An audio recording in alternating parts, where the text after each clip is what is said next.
Castro Maravilha de Nascença. Eu gostava de saber se aquele velho problema do imposto cobrado sobre imposto, do IVA, se é resolvido com esta reforma ou se mantém, se o Estado continua a cobrar o imposto sobre impostos.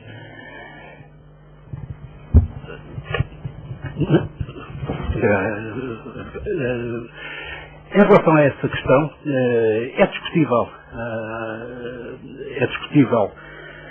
a interpretação que a Comissão Europeia passou a dar recentemente quanto à impossibilidade ou não autorização para que o IVA incida ou recaia sobre uma base que incorpora já outros impostos, designadamente impostos especiais sobre o consumo. E é discutível pelo seguinte: a sexta diretiva, que é, de certo modo, uma espécie de bíblia do IVA, a sexta diretiva não foi alterada neste domínio. O artigo 16, se não estou em erro, número 5 do Código do IVA, mantém a redação inicial, que nunca foi questionado pela Comissão, em que se diz que fazem parte da base tributável, para além dos preços, outras despesas acessórias e também os impostos e taxas que incidam sobre os produtos sujeitos a IVA. Portanto, isto é aquilo que diz o artigo 16, é isto que diz a sexta diretiva.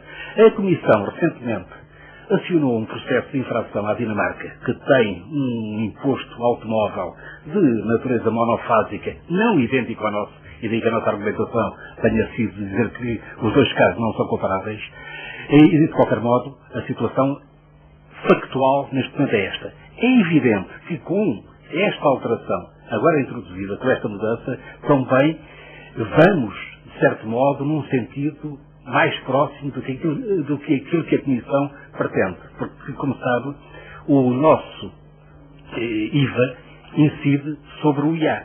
A partir do momento em que eu passo a reduzir o sucedâneo do IA, que é o imposto sobre veículos, passo a reduzir a componente monofásica, que é a componente de tributação no momento do registro, diluindo a tributação através do imposto de circulação, a própria argumentação da Comissão, neste caso, fica, de certo modo, enfraquecida, porque o IVA passará a incidir sobre uma base gradualmente mais reduzida do que é neste momento. Porque o imposto de circulação não irá ficar sujeito a IVA. O imposto de circulação, tal como hoje acontece com o imposto municipal sobre veículos, não é passível de tributação em IVA. O outro sim, porque era um elemento de formação do preço da viatura que era transacionada. Portanto, a resposta é quase um nim, no sentido de que não temos qualquer processo de infração em relação ao nosso imposto automóvel, sabemos qual é a posição da Comissão relativamente ao caso dinamarquês, a solução que se preconiza aqui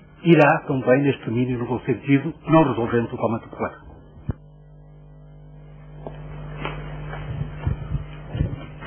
Ana Ramos, TSF, eu fiquei com a dúvida em relação ao benefício fiscal dos 500 euros para os veículos a gasóleo que emitam partículas abaixo dos 10,00 gramas por quilómetro. Queria saber como é que esta atribuição do benefício vai funcionar.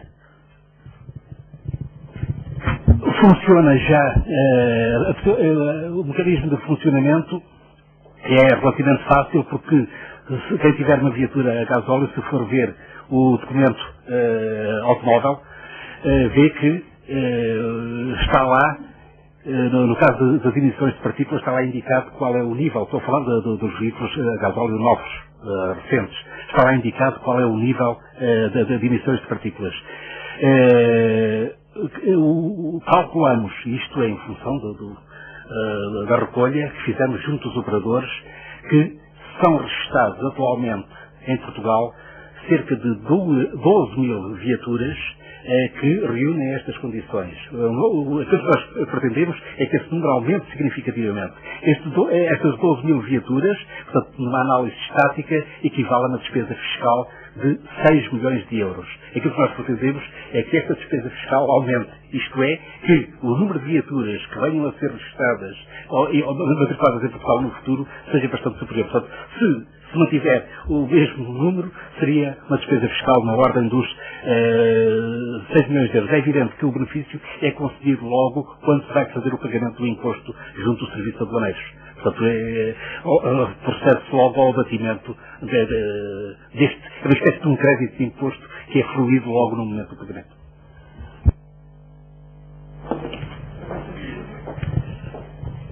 Eu disse há pouco, digamos que calcula que a redução no preço dos automóveis seja na ordem dos 10%,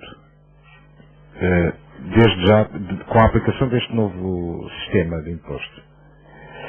Em relação a esta questão dos aniversários dos automóveis, aplica-se a todos os automóveis, nomeadamente as empresas também, estar a pagar o imposto devido. Portanto, uma empresa tem 50 automóveis. Exatamente. Uma última questão que só, se me permite. O abate de veículos tem um novo sistema, não tem? Está incluído nisto ou não? Porque, segundo sei, acho que está suspenso, ou esteve suspenso, pelo menos na prática. A mim aconteceu-me isso, que fui abater um veículo e estava suspenso. Mas enfim.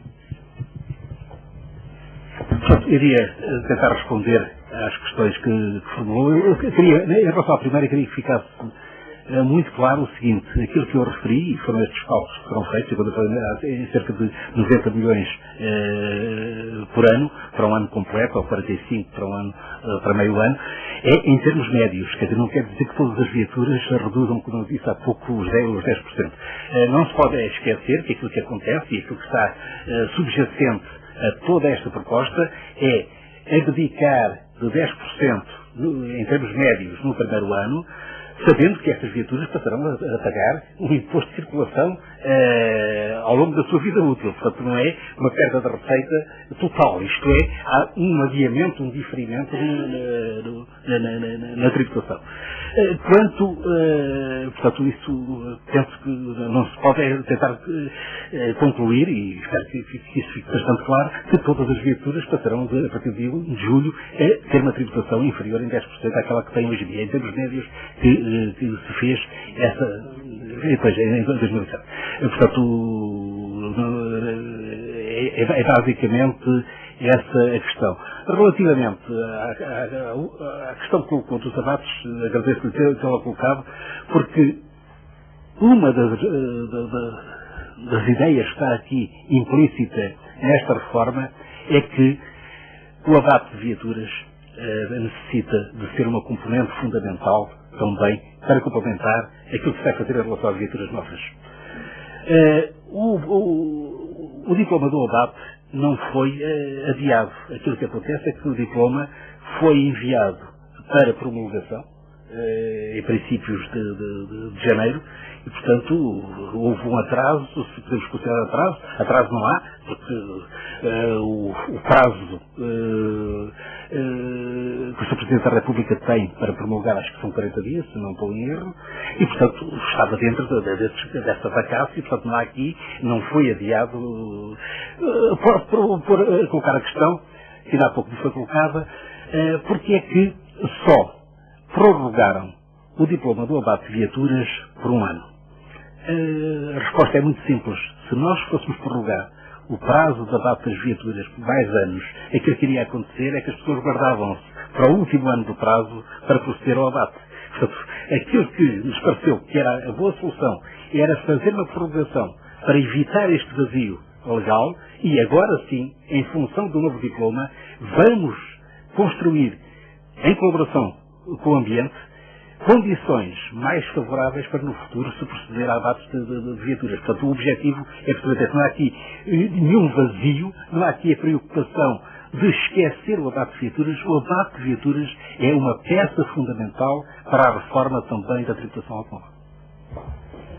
Obrigado.